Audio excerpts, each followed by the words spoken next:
이게 감가 수정 방법은요, 내용연수 기준법이라는 게 있고요, 관찰 감가법이라는 게 있고, 그 다음에 분해법, 얘를 내구성 분해 방식이라고도 얘기를 해요. 근데 여기 이제 시장 추출법하고 임대료 손실 환원법이라고 있는데 걔네는 나온 선례는 없어요.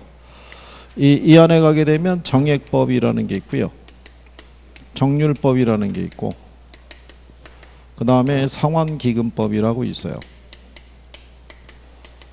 얘를 우리가 균등상각법 또는 직선법이라고 얘기하고요, 얘를 체감상각법 또는 잔고점감법이라고도 얘기를 해요.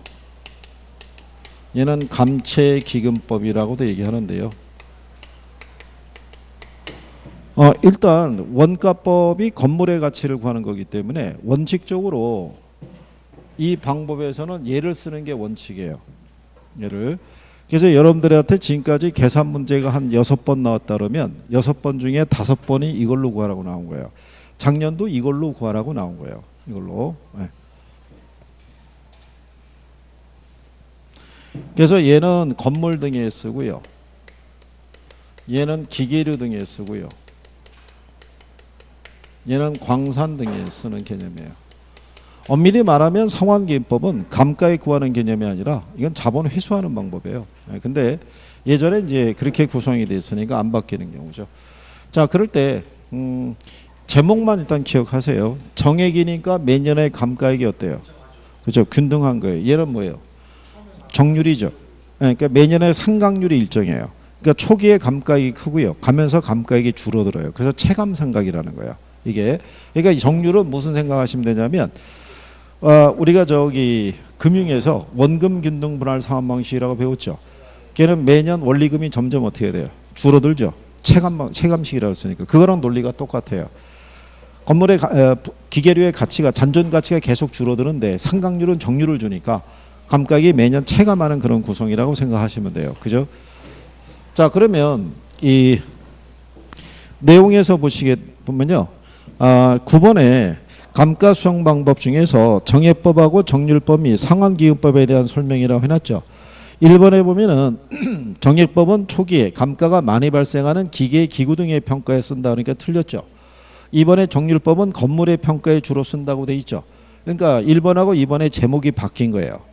그 다음에 4번에 보면 상환기금법은 매년의 감가액을 적게 하는 대신에 그 감가액에 대한 이자 발생을 전제로 하기 때문에 대상 물건을 과소평가하는 게 아니라 오히려 과대평가가 되는 거예요. 초기에 상각액을 적게 가져가니까 잔존 가치가 더 크게 나타난다, 이런 얘기예요. 자, 그래서 그 5번에 가면은 정액법은 계산이 복잡하다고 돼 있죠. 정액법을 주로 쓰는 이유는 계산이 간편한 방법이에요. 이게. 그래서 답을 이제 3번에요. 정률법은 감가 누계액이 경과년수에 따라 증가하는데 매년의 감가액이 감소하는 체감상각법이라고 얘기를 해요. 체감상각법. 감가 누계액은요, 경과년수에 따라 계속 어떻게 돼요? 늘어나죠. 예, 그러니까 그거는 뭐. 그리고 요 3가지 방식 중에서요, 매년 회수되는 감가액을 외부로 운영해서 이자를 발생하는 건 얘 하나밖에 없어요. 상환기금법 하나만. 예, 그래서 그런 논리 정도로만 일단 보시면 되겠고요. 얘네를 계산하는 방법이 있어요. 뒤로 넘어가시게 되면요, 13번에 신축 후 5년이 경과한 건물의 면적이 100평방미터고요. 기준 시점 현재 대상 부동산의 제주도 원가가 평방미터당 100만 원이고요. 그 다음에 잔존 내역연수가 45년, 내역연수 만료 시에 잔가율이 10%일 때 정액법으로 구할 때 적산 가격이 얼마냐? 자, 여기서는요, 정액법에서는 얘를 구할 수 있으면 돼요. 뭐 매년의 감가액을. 매년의 감가액은요,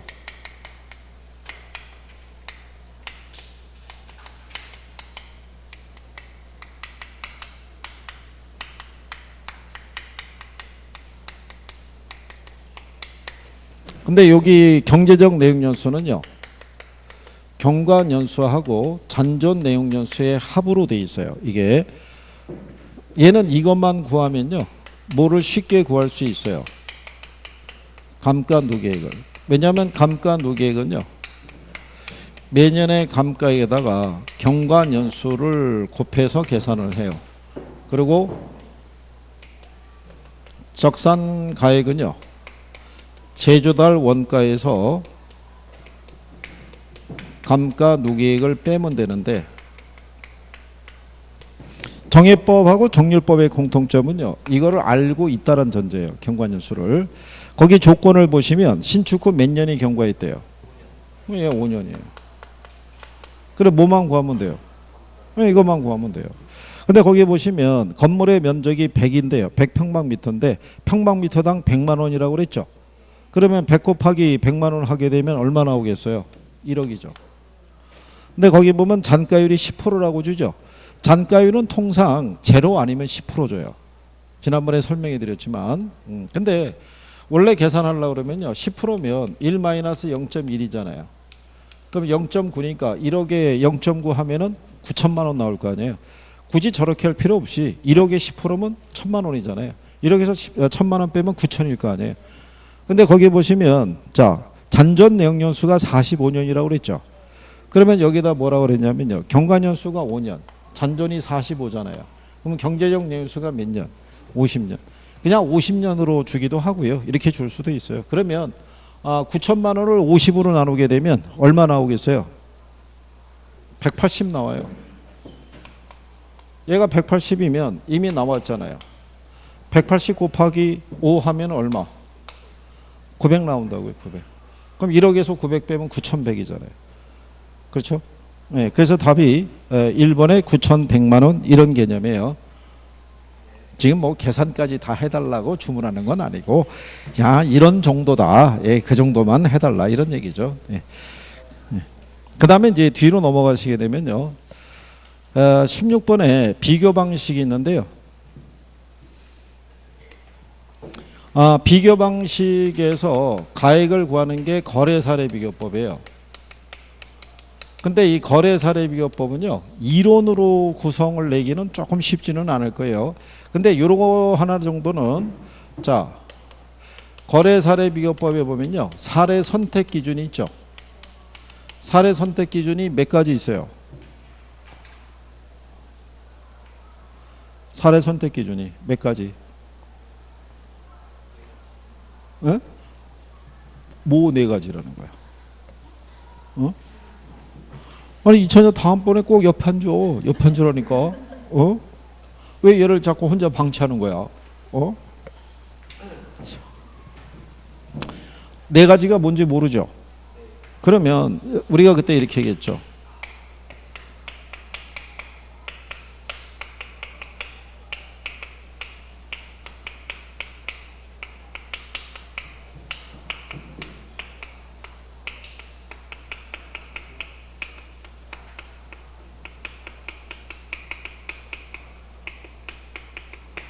이렇게.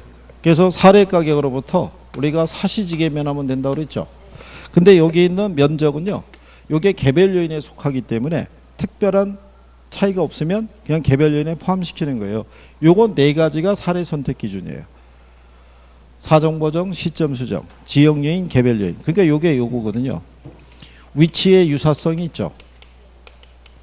원래 평가사가 제일 선호하는 사례는요, 대상 부동산과 똑같은 위치에 있는 사례 구하는 게 제일 좋죠. 근데 현실적으로 똑같은 위치에 있는 사례가 없잖아요. 그럼 가장 똑같은 위치에 있는 사례가 누구겠어요? 그렇죠. 인근 지역. 인근 지역에서 구하기 어려우면 어디서? 유사 지역에서. 유사 지역에서 구해서 최소한 지역 요인의 비교가 가능한 사례 구하라는 얘기예요. 이게. 그죠? 근데 인근 지역에서 구하면 이거 할 필요가 없죠. 이게 비교되는 항목이 적어야 좋은 방식이에요. 그 다음에 물적인 유사성이라는 거예요. 사례하고 대상은요, 규모라든가 아니면 면적, 구조 이런 것들이 유사한 사례를 구해야 되는 거예요. 그게 만약에 갭이 있으면 개별 요인의 비교가 가능한 사례 구하라는 거고, 그 다음에 뭐가 가능하네? 시점 수정. 그 다음에 뭐가 가능하네?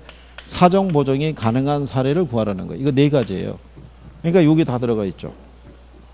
생각이 안 나면 사시지계를 생각하라 이거예요. 그죠? 그리고 시점 수정을 하기 위해서는 반드시 뭐를 알아야 돼요? 거래 시점을 알아야 돼요. 거래 시점을 모르면 수정이 안 돼요. 언제 거래되는지를 알아야 된다는 얘기예요. 무슨 말인지 하시겠죠? 예, 그래서 그리고 이제 거기 16번에 가시면요. 틀린 거는 이제 3번이 틀렸는데 1번에 보면 거래사례비교법이라고 나와 있죠. 그게 감정평가 규칙에서 용어로 나온 거예요. 그래서 대상 물건과 가치 형성 요인이 같거나 비슷한 물건의 거래 사례하고 비교해서 대상 물건의 현황에 맞게 사정 보정, 시점 수정, 가치 형성 요인 비교 등의 과정을 거쳐서 대상 물건의 가액을 산정하는 거죠. 그거를 임대료로 바꾸면 틀리는 거예요.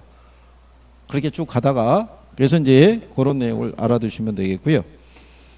그리고 이제 3번에 가면요. 지역 요인하고 개별 요인 비교했을 때 종합적인 비교법은 주관에 개입될 여지가 높은데 평가사의 경험 능력이 부족한 경우에도 정확도를 유지할 수 있다고 되어 있는데요. 이 비교방 거래사례비교법의 단점이 뭐냐면요. 비과학적이에요. 예, 이건 평가사의 능력에 따라 차이가 있고요. 그러니까 A 평가사는 지역 요인이 지역적인 관계가 5% 우세하다고 보는데 B 평가사는 거꾸로 5% 열세하다고 볼 수도 있어요. 예, 그래서 그러면 여기서 이 방법을 써서 가격을 우리가 도출할 때는요. 뒤로 넘어가셔가지고 뭐만 하나 기억하시면 되냐면요. 요거만. 비교를 할 때는요. 이게 비율수정법을 쓰는 거예요. 비율수정법. 그런데 분모가 되는 기준은 얘가 들어오는 거예요. 뭐가? 사례가. 여기는 무슨 부동산? 대상. 기준은 다 100을 줘요. 100을. 그 다음에 우세하면 플러스, 열세하면 빼주면 돼요. 그것만. 그리고 비교 항목은 몇 개만 주냐면요. 3개밖에 안 줘요. 그래야지 바로 계산이 되니까. 그러면 어디 거를 하나 가지고 정리 한번 해보시냐면요. 418페이지 한번 가보세요. 거기 가면은 50번 문제 있죠. 그게 작년 문제예요. 다음 자료를 통해 활용해서 거래사례비교법으로 선정한 대상 토지의 감정평가액을 물어봤죠. 혹시 만약에 이런 문제가 나오면요. 제일 먼저 뭐를 찾는 게 필요해요. 이거. 사례 가격을 알아야 우리가 이제 수정할 테니까. 그럼 거기 보시면 사례 가격이 얼마로 나와 있어요. 3억. 자, 그 다음에 거기에 봤더니요. 그 다음에 요 순서대로 찾는 거예요. 사정보정이 있죠. 사정보정이 있는데 거기 보시게 되면 특별한 사정이라는 게 없어요. 거기 보면 거래 사례의 사정보정 요인은 없음 이렇게 해놨죠. 그렇잖아요. 그 다음에 지가 변동률이 주어져 있죠. A시 주거지역 4% 상승한다고 해놨죠. 그게 시점 수정이에요. 그게 시점 수정은 대부분 지가 변동률로 줘요. 뭐로 준다? 지가 변동률. 근데 만약에 몇 프로라고 했어요? 4%면 100분의 104 개념이에요. 그럼 얼마겠어요? 1.04. 만약에 5% 그러면 1.05, 10% 그러면 1.1. 그거 감을 갖고 계시면 되고요. 그 다음에 지역 요인 비교를 해야 되는데 인근 지역에 소재한다고 돼 있죠. 그러니까 얘는 할 게 없는 거예요. 안 해도 돼요. 인근 지역이 있으니까. 근데 그 밑에 가면 개별 요인 나와 있죠. 대상 토지는 거래 사례에 비해서 몇 프로 열세야 돼요? 5%. 그럼 어떻게 하면 돼요? 대상이 위에고 얘가 사례가 여기잖아요. 얘는 100이고 몇 프로 열세야 돼요? 5%. 그러면 100분의 95죠. 100분의 95면 0.95죠. 그렇죠? 자, 그러면 여기로 끝났느냐? 그 위에 보게 되면 자, 대상 토지는 면적이 120이죠. 그렇잖아요. 근데 사례 토지는 100평방미터잖아요. 그러니까 100분의 120의 논리가 성립을 하죠. 100분의 120이면 얼마? 1.2죠. 여기까지요. 이거요. 그러면 1.04 곱하기 0.95 곱하기 1.2 하죠. 여기서 나온 거를 어디다 곱하면 돼요? 3억에다 곱하면 되는 거예요. 그러면 답이 4번에 3억 5,568만 원이 딱 떨어져요. 간단하죠? 박스 내용에 비해서. 박스 내용을 보면은 되게 어떻게 돼요? 복잡해 보이잖아요. 근데 실상은 비교되는 항목은 몇 가지만 추리면 돼요. 3가지만. 그러니까 요령이 요 순서를 기억하시고 거기대로만 찾아가 보면 되는 거예요.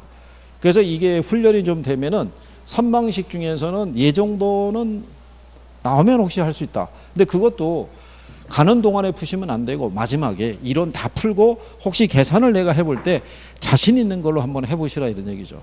가장 간단한 논리로. 그거예요. 여기서 구하는 게. 그래서 이제 여기 거래사례 비교법상에서는요. 그러니까 이제 얘네를 우리가 구성할 때는 이제 그런 정도 생각하시면 되는 거예요. 그러니까 예를 들어서 앞으로 돌아가셔서 401페이지가 보시면요. 21번에 보시면 이런 것 있죠. 거기 보면은 시점 수정을 할 때요. 거래 시점의 지수가 100이고 기준점의 지수가 105죠. 예. 그러면은 기준이 거래 시점이 분모로 들어가고요. 왜? 사례가 여기 기준이니까. 그 다음에 여기가 기준 시점이 들어가는 거예요. 그러면 거래 시점의 지수는 100을 주죠. 기준점의 지수는 105를 줬잖아요. 100분의 105 하면 1.05 나올 거 아니에요. 무슨 말인지 아시겠나요? 그냥 그런 식으로 단순하게 여기서 하는 것들이 다 똑같은 내용이에요. 그죠? 그리고 거래점 이후에 가격 변동률이 마이너스 5잖아요. 그러면 100분의 95니까 그죠? 마이너스 5%니까 그런 내용이에요. 그리고 뒤에 넘어가시면요. 22번에 격차 이렇게 나와 있죠. 격차. 22번 문제 보시면. 그러면 그 얘기는 뭐라고 되어 있냐면요. 사례 부동산이 속한 지역은 얼마라는 거예요? 100이에요. 그러면 가로 조건이 마이너스 3이죠. 그러면 대상 부동산이 3%가 열세라는 거예요. 그러니까 100분의 97이라는 얘기예요. 그러니까 0.97 이렇게. 그러면 접근 조건은 플러스 3이죠. 그럼 100분의 103이니까 1.03. 그 다음에 환경 조건은 마이너스 1이니까 100분의 99니까 0.99. 행정적 조건은 플러스 1이니까 100분의 101이니까 1.01 나오겠죠. 이렇게 나온 다음에 곱하면 0.999 떨어진다는 거예요. 오히려 간단하다고 할 수 있죠. 예, 그런 거예요. 그 다음에 이제 무슨 방법이 있냐면 수익환원법이라고 있는데요. 수익환원법에서는 뭐를 구할 때, 예, 수익가액을 구할 때 순수익을 무슨 이율로? 예, 환원이율로 환원해서 수익가격을 구하는 거예요. 근데 여기서 이 수익가격을 구할 때는요.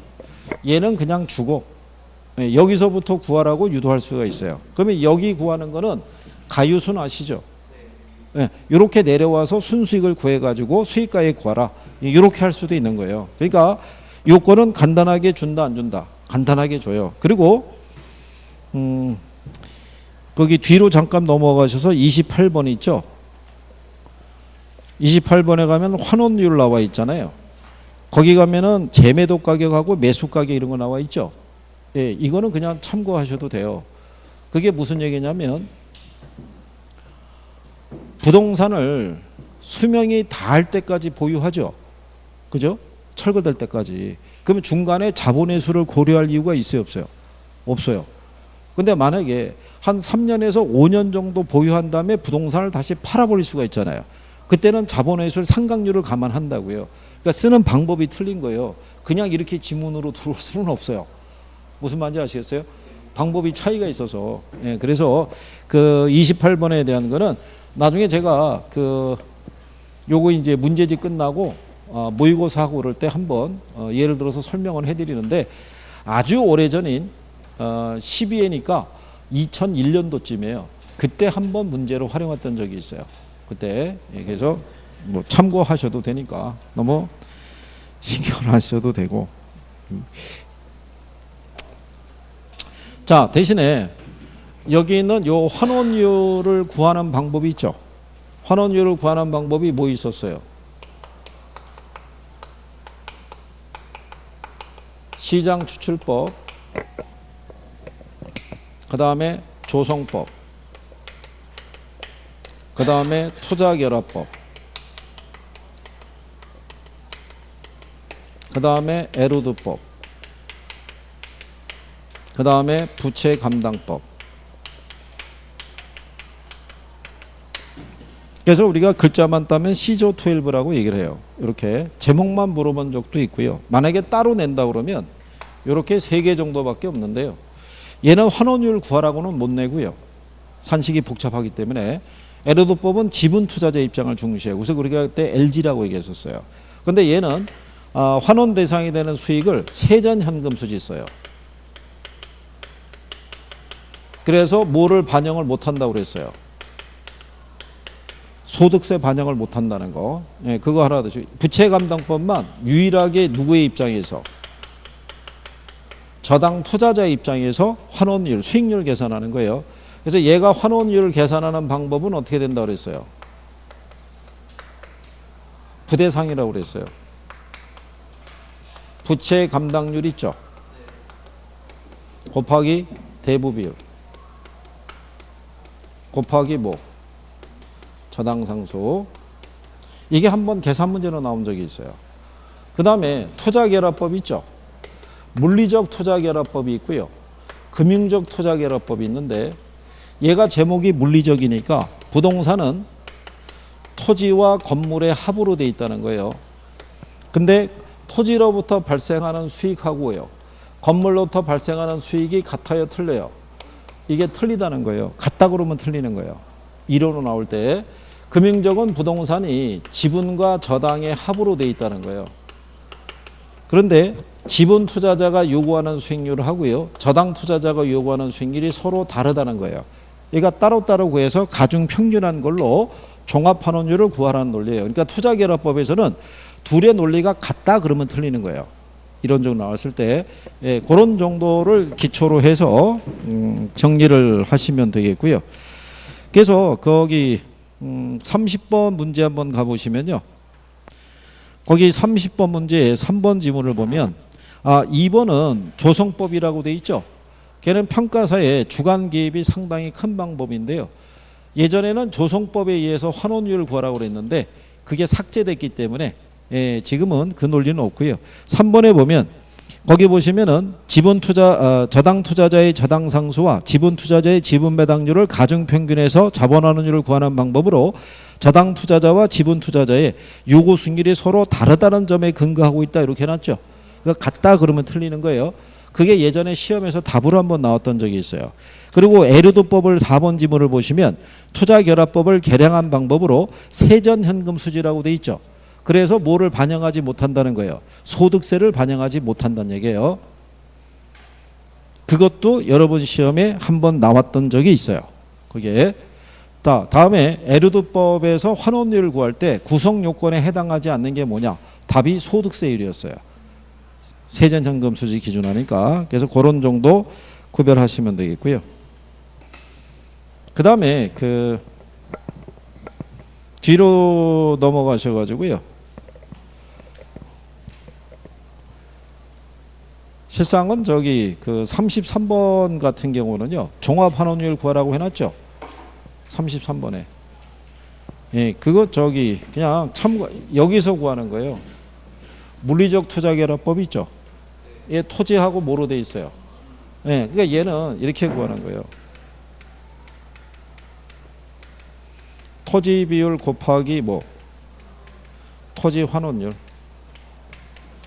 건물 비율 곱하기 건물 환원율.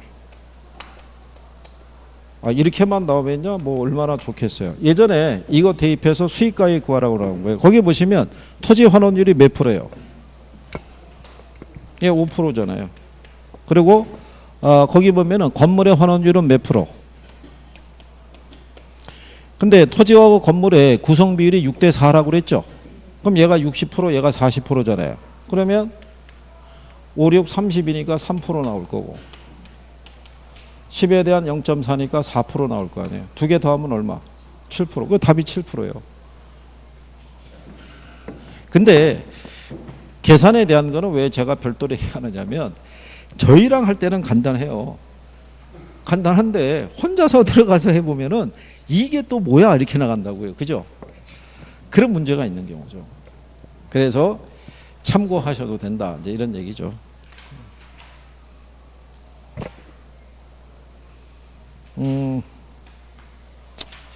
그 다음에는 그리고 42번하고 43번 있죠. 거기 가면은 적산임료 계산할 때 필요정비 항목 있죠. 예, 그거는 그냥 생략하세요. 왜 생략하냐면, 예, 여러분들이 저기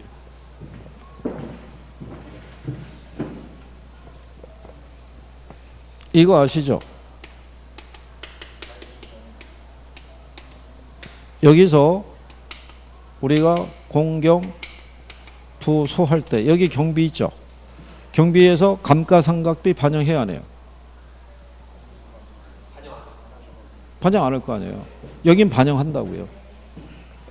거기 42번에 보시면 공통으로 포함되는 걸로 뭐 이루어진 거 이렇게 했을 때 거기 보면 감가상각비 뭐 이렇게 들어가 있잖아요. 해설에 보시면은 그 42번 해설에 보시면 필요적용비에 감가상각비 유지관리비 이렇게 들어가죠. 그러니까 이게 감정평가상에서 경비 계산하는 거하고요. 기업회계에서 경비 계산하는 게 틀려요. 그러니까 이거를 안 내는 이유가 뭐냐면 지금까지의 문제가 얘를 기준으로 그 이전에는 이걸 기준으로 출제를 했어요. 그러다가 이걸 기준으로 바뀐 다음에는 이 논리가 안 나오는 거예요. 그러니까 그냥 참고하시라는 거예요. 그럼 생각 헷갈릴 거 아니에요. 아니 여기는 감가상각비인데 왜 저기는 감가상각비가 왜 없는 거야? 이렇게 얘기할 거 아니에요. 그렇기 때문에 참고하시라는 얘기. 괜히 또 외우실까 봐. 분리하면 일단 외울 거 아니겠어요? 그죠? 그리고 이제 뒤로 넘어가셔가지고요. 거기 기출문제 보시면요. 44번에 원가법에서 사용하는 제조달 원가에 관한 설명 중에서 옳은 거 물어봤죠. 그래서 2번에 보면 자가건설의 경우 제조달 원가는 도급건설의 경우에 준해서 처리한다가 답이잖아요. 아까 우리가 자가했던 뭐로 했던 간에 다 무슨 건설? 도급건설이라고 얘기한 거예요. 그죠? 그리고 4번 지문에 보면 제조달 원가를 구성하는 표준적 건설비에는 수급인의 적정이윤이 포함되지 않는다. 그러니까 틀렸겠죠. 아까 개발업체 이윤을 반영한다라고 그랬었죠. 근데 가만히 보시면 여기 이론 나온 회차 있잖아요. 회차가 20회 이후로 나온 이론이 거의 없죠. 다 10회 때 막 이렇게 나와 있잖아요. 그죠? 그래서 그리고 이제 그 20회 주로 넘어가면서 나오는 게 뭐냐면은 다 계산 논리예요. 계산 논리. 예, 그래서 어느 순간서부터 계산에 대한 것만 주로 언급하고 있으니까 그런 정도 확인하시면 되겠고요. 대신에 뒤로 넘어가셔가지고요. 420페이지에 가시면 물건별 평가라고 있죠. 거기 1번 문제 있죠. 옳은 거 모두 고르라고 그랬죠. 거기 보면 답이 3번이라고 해놨죠. 예, 이거는 일단 거기 보시면요. 대상 물건에 대한 평가액은요. 시장 가치로 결정함을 원칙으로 한다는 건 맞아요. 그 다음에 토지의 평가는 공시가 기준법에 의하고 다른 방법에 의해서 평가해서는 안 된다는 건 틀린 거예요. 신뢰할 수 있는 가격이 있으면 그런 거래사례비법을 쓸 수 있어요. 그래서 니을은 틀린 거예요. 그리고 디귿 있죠. 예, 디귿에 대한 거는요. 예, 걔는 이 조건에 부합이 안 돼요. 무슨 얘기냐면 감가 수정을 할 때는 내용연수를 표준으로 한 정해법, 정률법 또는 상환기금법 중에서 대상 물건의 적정한 방법에 따름을 원칙으로 한다라고 돼 있죠. 그게 원래 감정평가 규칙상의 조문에 있다가 이게 삭제됐어요. 그 지금은 없는 거예요. 그러니까 감정평가 규칙이라고 물어보면 안 돼요. 그래서 디귿이 들어가면은 틀린 거예요. 네, 없어요. 예전에는 환원율을 구하는 방법, 그 다음에 감가 수정하는 방법 있었는데 없어졌어요. 그래서 디귿이 들어가 있기 때문에 답이 3번이 될 수가 없어요. 알고 계시라는 거예요. 그 다음에 가격공시제도 있죠.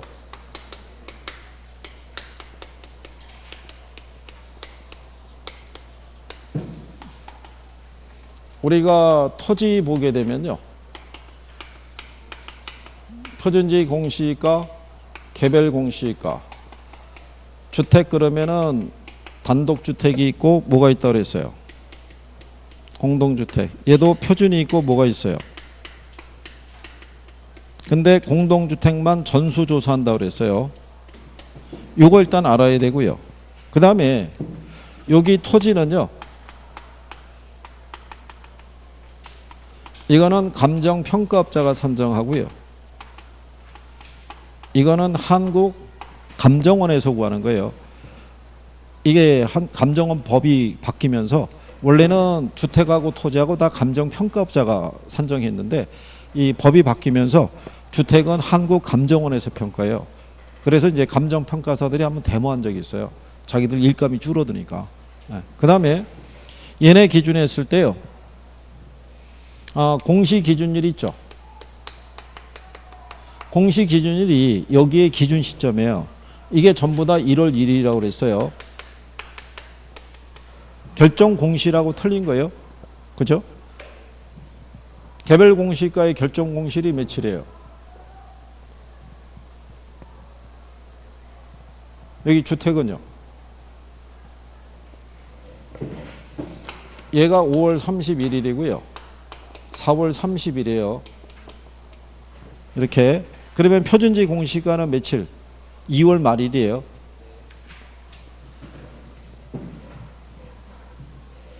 그 다음에 결정 공시 주체 있죠. 이거 이렇게 해드린 거예요. 이거 작년에도 나온 거예요. 우리가 뭐라고 그랬냐면 개 들어간 애들만 뭐라고 그랬어요. 작년에 이게 정책에서 나왔는데 또 틀리시더라고요. 그 다음에 이신청 있죠. 이신청 할 수 있어요 없어요? 얘는 다 이신청 돼요. 누구한테 이신청한다고 그랬어요? 결정 공시주체에게. 기간은요. 자, 30일이죠. 그러면 언제부터 이인청할 수 있어요? 응? 언제부터?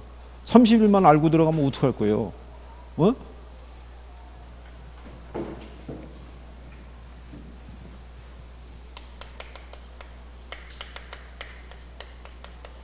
결정 공시일부터 며칠? 30일 이내 인청을 하고요. 그러면 답변을 해줘야 돼요. 얘네가. 답변은 어디까지 해줘야 돼요? 답변은.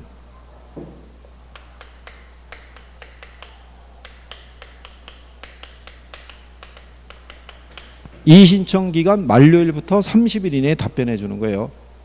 무슨 말인지 아시겠죠? 예? 그래서 거기 2번 문제 보시면요. 2번 지문에 공시가를 기준으로 평가할 때는요. 사정보정을 감안할 필요가 있다 그러면 틀리는 거예요. 표준지 공시가로 선정이 되는 과정에서 이미 사정보정 작업이 이루어진 거예요. 그러니까 또 할 필요는 없어요. 그 다음에 뒤로 넘어가시면요. 이게 지금 문제가 섞여 있는데 원가법으로 평가하는 거 기억하시나요? 원가법? 뭐 있어요? 원가법. 또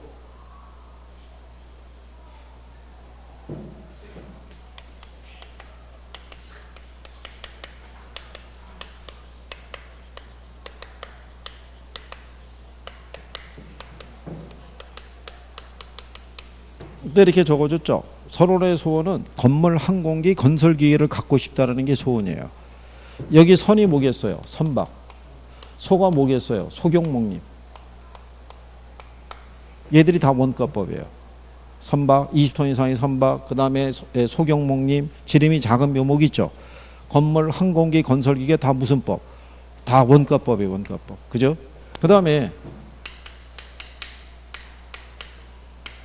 이렇게 해준 거 기억하시죠? 과가 뭐예요? 과수원. 과수원 거래사례교법, 동산 거래사례교법. 기억하시나요? 그 다음에 이거 기억하시나요? 영수, 광수, 공수, 저수 있죠? 얘들 무슨 법? 수의환원법. 그죠? 임대료 구할 때 뭐로? 성이 같다 그랬죠? 임대사례비교법. 자동차 뭐로 간다 그랬어요? 거래사례교법. 그래서 원래 여기다가 이렇게 했잖아요. 저거. 과거에 뭐 했다? 동거했다. 이렇게 묶어버린 거예요. 그때. 기억하시나요? 그리고 건물과 토지를 일괄 평가할 때는 무슨 법 써요? 일괄해서 할 때는. 그렇죠. 상적으로 생각해 보세요. 자, 토지는 공시가 기준법 구하죠. 건물은 원가법으로 구하죠. 얘네 일괄해서 할 때는 거래사례법 쓰는 거예요. 왜? 토지 따로 건물 따로 거래한 사례를 구하기 어렵잖아요. 같이 거래된 사례를 구하기도 쉽죠.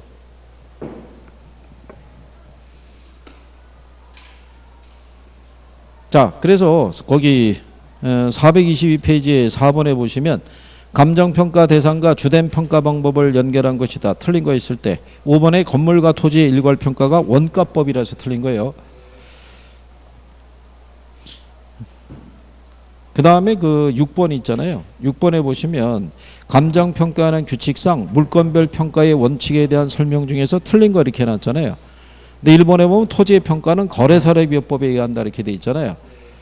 예, 근데 요거 이제 나중에 이렇게만 들어가면 시비 걸릴 수도 있으니까 거래사례비법이 아니라 원가법으로 구한다 뭐 이런 정도로 틀리게 할 때 적정한 실거래가가 있으면은 거래사례비법을 쓸 수도 있거든요.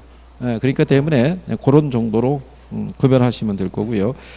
자, 뒤로 넘어가 보시면요. 거기 기출문제 보시면 7번 있죠. 자, 감정평가에 관한 규칙상 평가 대상의 주된 평가 방법으로 틀린 거 물어봤죠. 근데 건설기계가 거래사례비법이잖아요. 이렇게 간단하게 주는 거예요.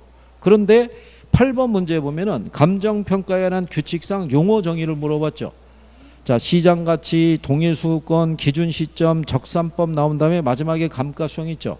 감가수정 쭉 가다 보면 세 번째 줄에 제주달 원가에서 공제해야 되는데 가산해서 이렇게 줘서 틀린 거예요. 그러니까 뭐가 익숙해져야 돼요. 용어가.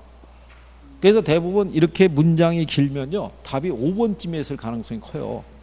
읽다가 시간 뺏는 거예요. 그냥. 그러니까 용어는 익숙해져야 돼요. 그죠? 걱정하지 않으셔도 되는 게 나중에 문제로 쭉 드릴 거니까 그렇게 해서 구별하시면 되겠고요. 자, 뒤로 넘어가셔가지고요. 가격 공시제도라고 나와 있죠. 1번을 보시면 자, 1번 지문에 개별주택 가격은 매년 4월 30일까지 결정 공시된다고 돼 있죠. 여기다 적어드렸죠. 예. 그 다음에 표준지 공시가하고 개별 공시가의 기준 시점이 매년 1월 1일이라고 해놨죠. 그 기준 시점이라고 나오진 않고요. 여러분들에게는 공시 기준이라고 나와요. 출제할 때는 공시 기준일이 기준 시점이다 이런 얘기인데, 예. 그래서 거기 3번에 보시면요. 공동주택 가격은 표준주택 가격과 개별주택 가격으로 구분해서 공시한다니까 틀린 거예요. 얘는 전수조사라고 그랬어요. 구분한다 안 한다? 안 한다고 얘기하는 거예요. 그죠? 왜냐하면 공동주택은 한 동으로 돼 있잖아요. 무슨 말인지 아시겠나요? 그러니까 걔네는 따로 그 안에서 표준주택을 선정할 이유가 없다고요. 규격이 똑같고 다 똑같으니까. 그러니까 전수조사한다라고 생각하시면 되는 거예요.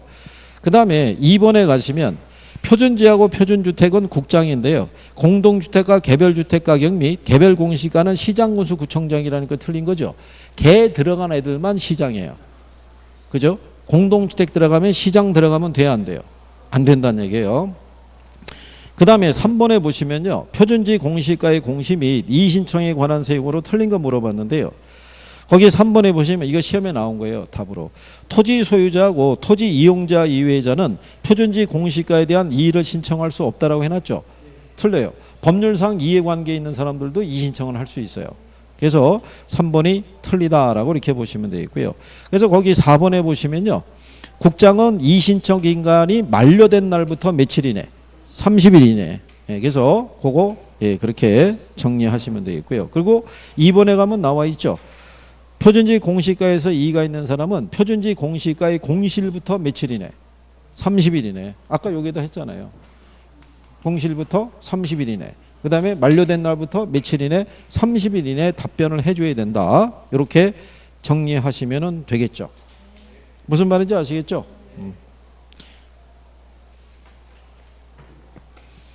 그 다음에 이제 뒷장으로 넘어가시게 되면은요. 5번 문제 가보시면요. 그 5번에 표준주택 가격은 주택시장의 가격 정보를 제공하 이렇게 나가죠. 그럼 표준주택 가격이 아니라요. 개별주택 및 공동주택의 가격이 있죠. 표준주택은요. 개별주택 가격을 산정할 때 기준이 되는 거예요. 그래서 시장에다가 과세 정보 등을 제공하는 건 개별주택 및 무슨 가격? 공동주택 가격이라고 보시면 돼요. 그리고 얘를 그냥 공동주택의 가격은 이게 하나만 나와도 맞는 거예요. 두 개가 꼭 들어와야 되는 건 아닌 거예요. 그래서 그게 시험에서 한 2번, 여러분들에게 출제를 했던 적이 있어요. 그래서 5번에 표준주택 가격이 아니고요. 개별주택 및 공동주택의 가격이다. 이렇게 여러분들이 생각하시면 돼요.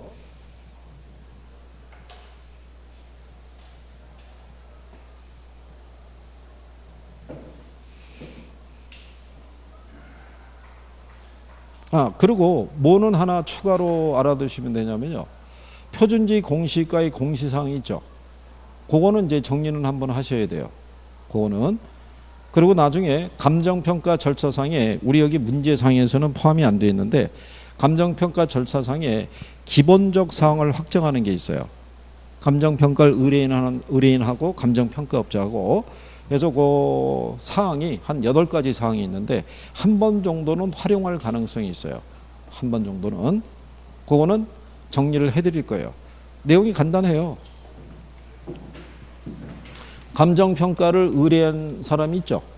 네, 의뢰인과 그 다음에 대상 물건에 뭐가 있냐면 확인이 있어요. 확인. 그 다음에 감정평가 방식이 있죠. 예, 이걸 정하고 뭐를 정해야 되냐면 기준 시점이라는 걸 정하고 이렇게 해서 기본적 사항의 확정이라는 게 있어요. 근데 나중에 얘 묶으면 뭐가 나와요? 대학 중에 보면 의대 있죠. 의대 가려면 공부 열심히 해야 되잖아요. 공부하다 보면 감기 걸릴 수 있어요, 없어요? 근데 감기가 2번 걸린 거예요. 그래서 여기 감기 2번이 있어요. 그죠? 감기 걸리면 뭐 써야 돼요? 약 사 먹어야 될 거 아니에요. 그때 자기 돈으로 사 먹을 거 아니에요. 그래서 우리가 자비라고 얘기를 해요.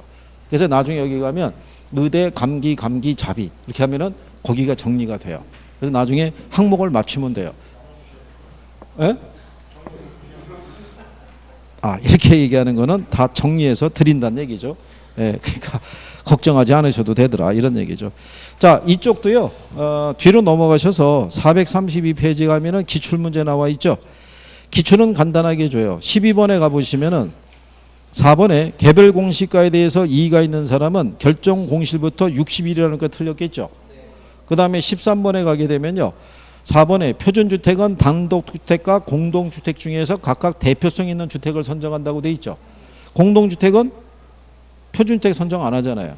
이렇게 주는 거예요. 실전에서는. 그러니까 그다지 어렵지 않게 해서 문제 주니까. 그래서 이제는 9월 달이 중요해요. 마지막에 거기서 어느 정도는 중요한 내용에 대한 정리가 돼 있어야 10월 달에 마지막으로 여러분들이 그걸로 다져가지고 시험장을 들어가셔야 된다고요. 그죠? 그래서 9월 달에 요 문제로 우리가 동영을 하겠죠. 그때 이제 추가로 이제 자료를 드리는 거는 여기서 이제 누락돼 있거나 우리가 추가적으로 정리해야 될 거를 이렇게 자료로 드릴 거예요. 배포를. 그러면 그거 가지고 거기 파트에다가 첨부해 가지고 정리해야 돼요. 그거는 정리해야 될 상황이니까. 내년에 2월 달에 개정이 돼 시행이 되는 애들은 우리가 할 필요가 없어요. 이미 법 개정이 된 게 많아요. 근데 내년 2월 시행인 애들이 많다고요. 그러니까 그거는 여러분들하고 관계가 없으니까 올해 바뀐 애들 기준으로 했을 때는 정리를 하셔야 될 테니까. 그렇죠? 그러니까 이거는 별도로 풀지는 않으니까 집에서 미리 풀어가지고 오셔가지고 우리가 쭉 하는 거예요. 그죠? 그래서 여러분들이 협조를 잘 해주시면 여기서 중요한 포인트를 가지고 정리를 쭉 한 다음에 추가되는 보충 자료 가지고 한 번 더 보완을 하고 그러고 가야 돼요. 그죠? 안 되는 것들이 틀림없이 존재할 거예요. 자, 마지막 저기 하니까 나는 아직도 경제가 힘들다. 손가락 이렇게 흔들어 보세요. 경제가 힘들다. 경제 힘들다. 손가락으로 흔들어 보세요. 손가락으로. 투자가 힘들다. 투자. 에? 금융이 힘들다. 금융. 간평이 힘들다. 에? 그래요. 일단은 수업 문제 여기까지 일단 마무리하도록 하겠습니다. 고생했습니다. 수고하셨습니다.